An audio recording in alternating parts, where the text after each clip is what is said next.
آپ جلدی سے کشمیر کا دورہ کریں، ہندوارہ کپوارہ کا دورہ کریں۔ جناب محترم عمر عبداللہ صاحب اس بات کو سمجھتے ہیں کہ زبردست جیت کے ساتھ مودی صاحب ہیٹرک لگانے والے ہیں، بی جے پی کی جیت ہوگی۔ اب چونکہ وہ اپوزیشن کانگریس کے ساتھ مل کے الیکشن لڑ رہے ہیں، اس لیے سچائی اور حقیقت کو بیاں کرنے سے ان کو تھوڑا جو ہے وہ پرہیز ہو رہا ہے، ورنہ عمر صاحب بھی اس بات کو اچھے سے جانتے ہیں کہ تیسری بار پھر مودی سرکار ملک کے اندر آئے گی، مودی صاحب ہیٹرک لگائے گی۔ یہ تو ملک کا بچہ بچہ جانتا ہے۔ عمر صاحب تو خیر ایک بڑے سیاست دان ہیں اور وہ اس بات کو اچھے سے سمجھتے ہیں کہ مرکز میں پوری طاقت کے ساتھ بی جے پی تیسری مرتبہ پھر حکومت بنائے گی۔ محترم ڈاکٹر فاروق عبداللہ صاحب اس بات کو اچھے طریقے سے جانتے ہیں کہ جس طریقے سے پورے ملک میں آج مودی صاحب کی اور بی جے پی کی زبردست لہر ہے، پھر تیسری بار مودی صاحب ملک کے پرائم منسٹر بنیں گے، وزیر اعظم بنیں گے، کیونکہ پورے ملک کی عوام کی ان کو سپورٹ ہے۔ اور میں یقین سے کہتا ہوں کہ آنے والے سالوں میں آپ وادی کشمیر میں بھی اسمبلی کے الیکشنز میں کمل کے پھول کو کھلتا ہوا ضرور دیکھیں گے جو مودی حکومت نے کام کیے ہیں۔ آج ہر ایک شخص کی جیب میں گولڈن کارڈ ہے، 5 لاکھ روپیہ علاج کے لیے ملتا ہے۔ وہ ہندو کو بھی ہے، مسلمان کو بھی ہے، سکھ کو بھی ہے، عیسائی کو بھی ہے، وہ گجر بکروال کو بھی ہے، پہاڑی قبیلے کو بھی ہے، اور وہ ہر کشمیری کی بھی جیب میں ہے۔ اسی طریقے سے کاشتکار کسانوں کے کھاتے میں 6-6 ہزار، غریبوں کو گاؤں گاؤں میں مکان، جن کے سر کے اوپر چھت نہیں ہوتی تھی ان کو چھت بنا کے مکان بنا کے دینے کا کام مودی حکومت نے کیا۔ اور مودی صاحب نے جو لاڈلی بیٹی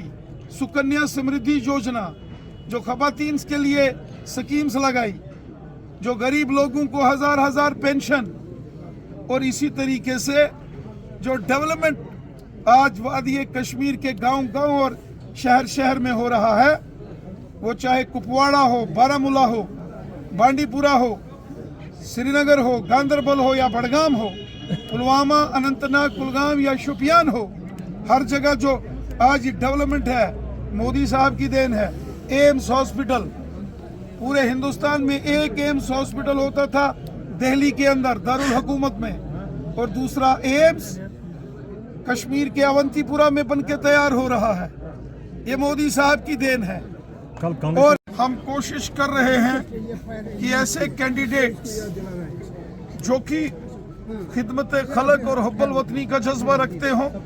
جو غریبوں، ضعیفوں، مظلوموں اور بے سہارا لوگوں کی خدمت کا جذبہ رکھنے والے جو لوگ ہیں،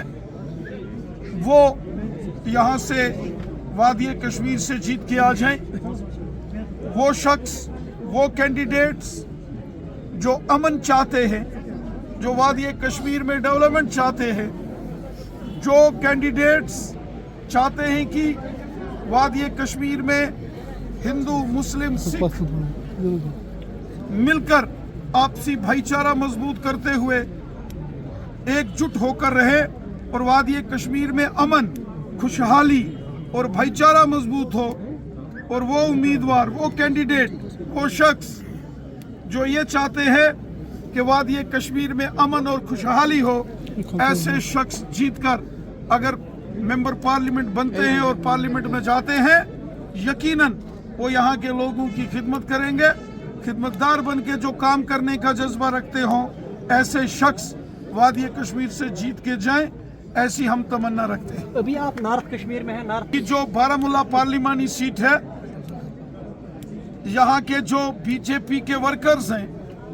چاہے ڈسٹرکٹ بارامولہ ہو، کپواڑہ ہو یا ڈسٹرکٹ بانڈی پورہ، میں لگاتار اپنے تمام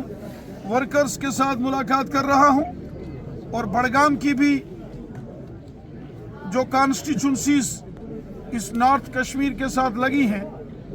تمام ورکروں سے ملاقات کر کے